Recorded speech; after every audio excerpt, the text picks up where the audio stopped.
Hi friends, ఈరోజు సండేనే కనేసి ఖాళీగా ఉండడం ఎందుకనేసి మా తంబానికి ఫోన్ చేశాను. తంబా వెళ్ళి వీడియో తీసుకుందాం దానేసి. ఆడు బాబు మా ఫ్రెండ్ దగ్గర ఉన్నాను వచ్చేసి అని అడ్రస్ చెప్పాడు. అక్కడికి వెళ్ళి చూస్తే వాడు అప్పటికే వాళ్ళ ఫ్రెండ్ వాళ్ళ ఇంటికాడ కష్టపడుతున్నాడు. వాళ్ళ ఫ్రెండ్ వాళ్ళు కొత్త ఇల్లు కట్టుకుంటున్నారంట. కాసేపు చూశాను. నేను కూడా కష్టపడేది చూడలేక కాసేపు హెల్ప్ చేద్దామని నేను కూడా వెళ్ళాను. వాళ్ళ కోసం కాసేపు హెల్ప్ చేశాను. నేను కూడా మేము కష్టపడేది చూసి వాళ్ళ ఫ్రెండ్ పోయి పల్పి ఆరెంజ్ తీసుకొచ్చాడు.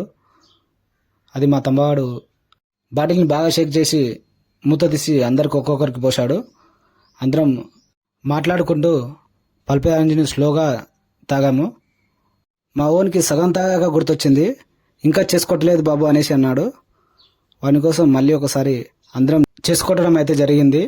కాసేపు కష్టపడేందుకే మాకు ఇంత ఇబ్బంది అనిపించింది. మేస్త్రీలు పొద్దసానం కష్టపడతారు ఆ ఎండలో. వాళ్ళ కష్టానికి ఒక హ్యాట్సాప్. కూల్ డ్రింక్ ఎలా ఉంది బాబు అని అడిగాడు. వారికి సమాధానంగా తీగా ఉందన్నాను.